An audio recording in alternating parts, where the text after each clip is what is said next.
welcome back to another Penguin Top 10. I'm Eric Tate, the host of the Penguin Magic Podcast, and joining me today is Seth Race. How you doing, Seth? Not too bad. How is everybody? I'm glad to have you here because I know we're talking wearable magic. I know I have some wearable magic that I wear on a pretty regular basis, and I know you. I'm actually seeing a lot of different wearable magic right now, but I know you do. You have a lot of wearable magic that you carry every day, which is interesting. It's a really fascinating subject to talk about because it frees up a lot of pocket space, but it can also, like, if you're one of those more social magicians, like you're not sort of like a working pro, but you want to be able to do magic for your friends or when you're meeting someone for the first time, wearable magic is like a really nice go-to. Yeah. Yeah. So I know you're wearing a lot of wearable magic right there, but when you are looking to add to sort of your everyday carry / wearable magic arsenal, what are you looking for? Basically, anything that, like you said, is fit for everyday carry. Like I don't have a whole lot of pockets right now. It's spring and summertime. Yeah, so, like no one has pockets anymore. I don't want to be wearing a jacket or something with sleeves, or it's gonna make me warm. So I'm trying to find stuff that'll fit in my front 2 pockets, my back 2 pockets, and anything that I can put on top to like. I have a necklace that does magic. I have rings that do magic. I have watches. Yeah, but you're also like not looking for stuff like, yes, you're going to put something in your front pockets or your back pockets, but also like you don't want it to impede you when you're like getting in your car to sit down, or like when we're sitting down just to like have lunch or something like that. Or just like mess around with, you don't want like have your pockets like crammed full of stuff. For sure. So let's dive into it. What's number 10 for you? Number 10, I would have to say, is my Revelation shirt by Sankey. Yeah, I had a Revelation shirt years ago that unfortunately got chewed up by an animal, but it's a really great shirt because you can still get them in some places. Yeah, I think Penguin still has them in stock. We still have them. There's a couple different things going on with that shirt. I see you wear it all the time. So we won't give away all of the things going on, but the front design is pretty cool because it's just like an abstract design. Yeah, looks like any graphic T-shirt. So there's 3 card revelations, then a coin revelation. What's the coin revelation, just out of curiosity? Because we all sort of know card revelations. There's a date right here. It says 1986. Okay. So you could have your spectator, pull out a handful of change, and then you could take a piece of change from their hand, and that date on the random piece of change that you've taken matches the date on your shirt. You could also use that for an add a number or any other thing. Yeah. That's pretty cool. And there's more revelations on the shirt, right? Yeah, if I turn around a little bit, you can see there's the classic 1089 force. 1089, the ESP symbols. Yep. So you could, with the ESP symbols, with your back turned, your spectator can focus on a symbol, and then you ask them a couple of questions, and at the end what symbol they're staring at. That's great. I've seen a number of different pieces of clothing over the years that have a lot of like hidden revelations or effects that go with them, and this one is just like loaded with stuff. So yeah, the Revelation shirt by Sankey, and it's one of those that's been around for a long time, but it's still like super good. Let's move on to number 9. Number 9 would be Dress Code by Calen Morelli. Another shirt effect, but really, really solid shirt effect. I think I understand why it's at number 9, but for those of you who don't know what Dress Code is, Seth, tell them a little bit about Dress Code. So stage magicians, for as far back as I can remember, have been doing quick change acts. Yeah. And Dress Code is a close-up quick change.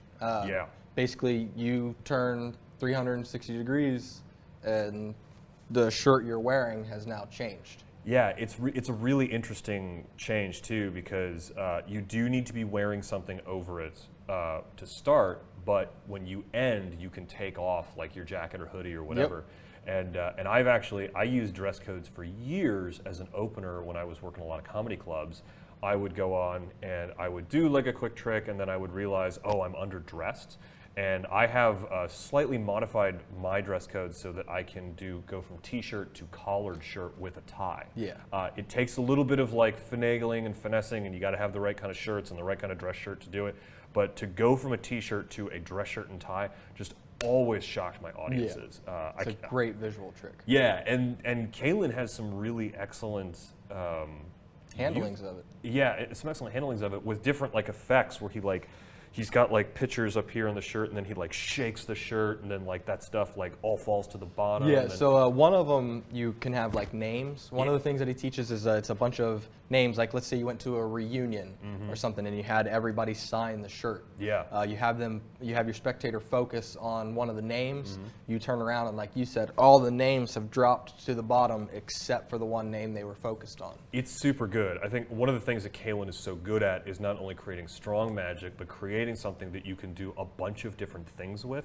And dress code is a really prime example of that, because while many people use it for the change, that name thing is like, yes, the shirt is changing, but it's not like changing colors or styles. Like, there's stuff happening to the ink, so it's a different type of effect. Another fun one on there is you have 4 rows of cards printed on your shirt. Yeah. And they've picked a card or they think of a card, and then you turn around, and when you turn around, all 51 cards fall off your shirt onto the ground. Yes. And there's only one card left printed on the shirt. That one's so cool because it makes the ink physical. Yeah. And it's really good. Yeah, I mean, like it's better than the Revelation shirt because it's not just like a prediction or something like that. It is like, it's a physical, like it's a change that hits you in the face. Yeah. But it does have some limitations, so I understand why it's a little bit further down on the list, because you might not be everyday carry with dress code, because you can't just like wear it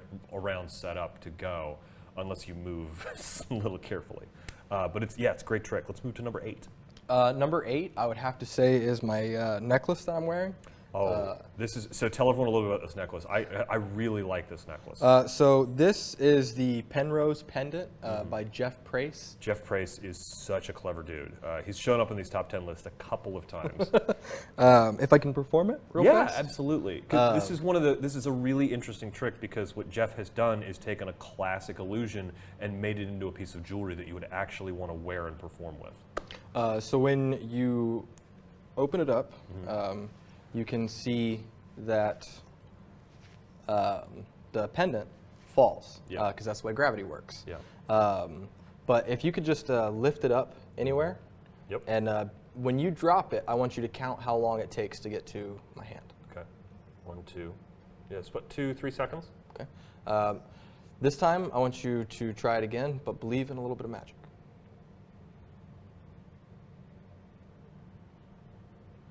Okay, I'm done believing. Oh, sorry. So I was frozen for a second. No worries.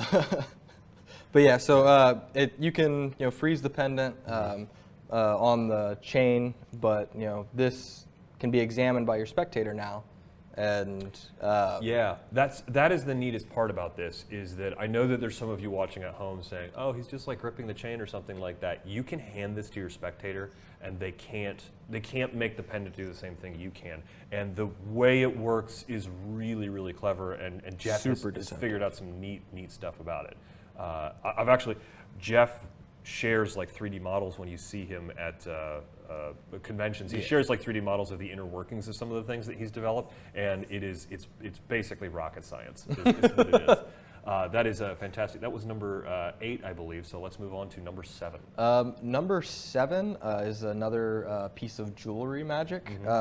It's by the Hanson Chien production company, but it's called T1000. Oh, T1000's come up before, but I haven't seen it before. It's there on your wrist? Yeah, so T1000 is essentially the Crazy Man handcuffs, but with the little dog chain bracelet. Yeah. So it's like a modern update that you don't have to have rubber bands for. It's a really great update to the Crazy Man's handcuffs, because you see these like type of like chain things all over the place, and to be able to do that like penetration in such a strikingly visual way is an awesome bit of everyday carry. Yeah, and then you can penetrate other objects too. You don't have to just use the 2 linked bracelets. You can link a ring, a borrowed ring, onto the bracelet. Yeah. A necklace or a set of headphones or anything really. It's a really interesting take, and it's a nice way to take a classic and then bring it into some jewelry that is a more contemporary or modern thing. Fantastic. Let's get to number 6. Number 6, I would have to say, is the blind man's wallet. Oh, of course. Blind Man's Wallet is an awesome product, really well made. Menny Lindenfeld. Yeah, Menny Lindenfeld. It's available if you can go hunt up Menny Lindenfeld on Penguin Magic. I know he's come up a lot in these top 10s. But the Blind Man's Wallet is a really nice. It's like you carry it every day. Yeah, it's my everyday wallet. So I have a lot of magic in here as well.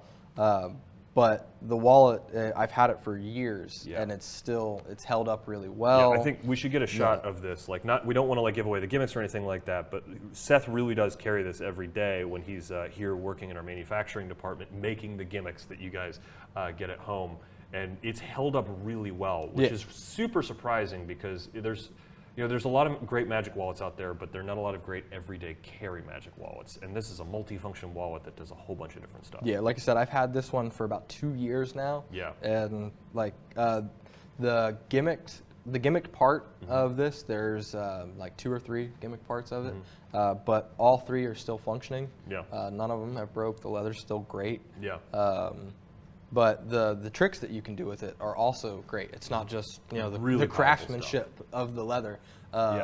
You can it's a drawing duplication. Yeah, you can do drawing duplications, you can do peaks, you can do all kinds of Confabulation effects. Yeah, like there's not many wallets that have a confabulation effect built into them, and the Blindsman wallet does, which is great. This is fantastic. Okay, so we're closing in the top half. Give me number 5. Number 5 is it's a classic in Magic, or maybe a modern classic in Magic, but the self-tying shoelace. Oh yeah, so Jay Noblezada action. My shoes don't actually have shoelaces, so I can't. Oh no, well clearly you just came from the skate park today. Yeah, so I can't do it. Yeah. But it's a great trick. It's something that's great to carry around with you. Yeah. You can have it set up, literally all day. Yeah. And whenever you're ready, or whenever somebody calls you out for having your shoe untied, you can blow their mind. Yeah, Jay did a really nice job with that effect, and I think it was on David Blaine's special, wasn't it? Yeah, I think I remember seeing it on like the first or second David Blaine special, and I was like, oh, that's cool. I think I've seen it on a few TV specials, not just David Blaine. Oh, but, yeah. Other magicians as well. Yeah, but the self-tying shoelace is fantastic, and there's some really some wonderful effects that they also teach in there as a bonus on the self-tying shoelace download and inside the manuscript. It's really great. Totally understand why it's in the top 5. But now let's get to 4. So number 4, I would say, is something that's come out in the last year. It's the Turner watch. The Turner watch is a really interesting piece of kit. They've done a really nice job with making it fairly deceptive, but also making it's app integrated. Yeah. And I think there's a remote on the market that also pairs with it. I believe you're correct, at least as of this taping. It was on the way, or it was being teased or something like that. But they have, like you said, it's app integrated, and with the app, there's a bunch of different deceptive ways that you can, set it up during your performance. Like you can film your performance. Like let's say you wanted to, film it from your perspective. You can film you doing the trick for people while doing the trick. Yeah. Like your spectators see the phone as just a camera, but you're using it real time. Yeah, it's a really interesting watch because it's got interesting modes where you can do you're all doing like these effects with time. But there's like a buddy mode, and there's where you can do it with yourself while you're filming. It's just the folks behind the Turner watch really thought through a lot of different things. It's an excellent choice. Let's move on to number 3. No, that was 4. Now we're on 3. Let's move on to number 3. Give a thumbs up if you want to move on to number 3. My number 3 would have to be another wallet. It's the Razor wallet. Oh, I wholeheartedly agree with you because I carry my Razor wallet every day, and I don't even use the peak in this. I just carry it as a wallet because I really like the design. But I do an ID switch where I borrow someone's ID and I magically change it into my ID, and then when I reach into my pocket, their ID is inside my Razor wallet. I haven't released my handling of this particular effect yet, but it's pretty slick. But yeah, that wallet is great because it's another peak wallet. But like you said, it's a slimline everyday carry wallet. Like I normally carry my blind man's wallet with me every day, but if for some reason I find that I don't have enough pocket space for that day, I do have a Razor wallet as a backup. Yeah, it's a really well made wallet. It's made of vegan leather, so that you're not hurting the cows. No. But it's really well designed. And D. Christopher has done a lot of good work with the wallet in explaining it in the download, and then I also know Josh Birch has put out some alternative handlings and uses in Penguin Magic Monthly, which you should definitely check out. It's La Capo has some really great stuff with it, and I know you do some good stuff with it as well.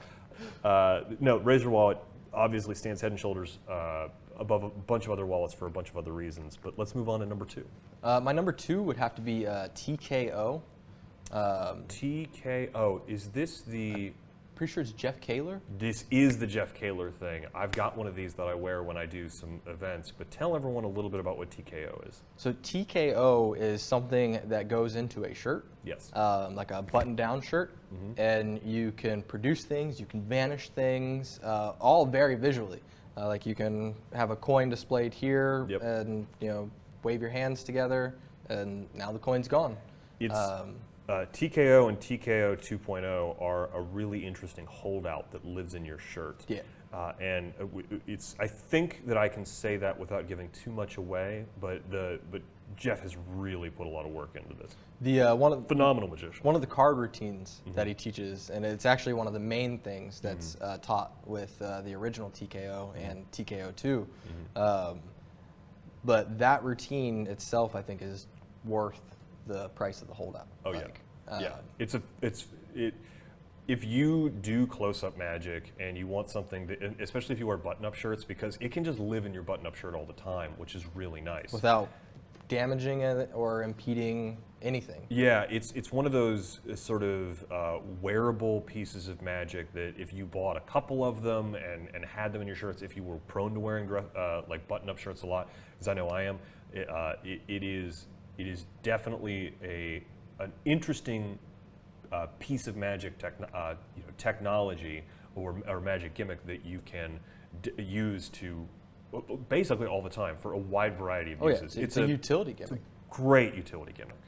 All right, Seth, that brings us to number 1, your number 1 piece of wearable magic. What is your number 1? I think it's something that you own, but it's Banded by Garrett Thomas. Oh, yes. I love Banded. So that is a great visual piece of magic, and Garrett is like... It's amazing. Yeah.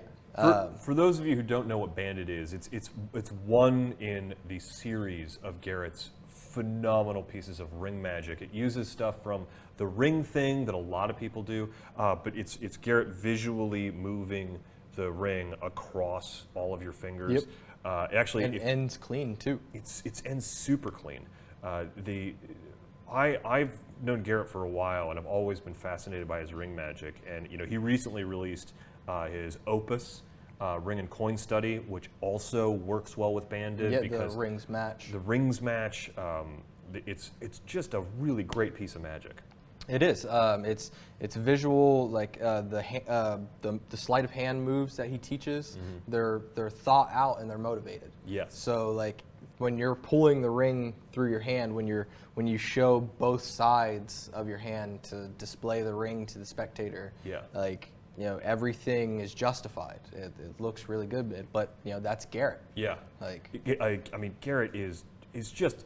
He's so smart in the way he really works things out and works through all of the different options. And then when he does put something out, he shows you exactly what works, and not just what works, but why it works. The why it works is so important, and Garrett has put all of that thought into it. And I think the training resource that Garrett provides you with a product like Banded is worth the price alone, and also definitely why it stands up as your number 1. I totally get that on that. Well, thanks so much for sharing this list with us. If you have any wearable magic that we didn't talk about, or you'd like to hear us talk more about in the future, leave a comment below. And of course, if you'd like us to, if there's any other top 10 topics you'd like us to cover, let us know in the discussions. Be sure to subscribe to this channel so that you can find out whenever we're releasing more of these top 10 videos. And of course, thanks to Seth for joining us. Thank you. On behalf of everyone else at the P3 Magic Studios, we'll see you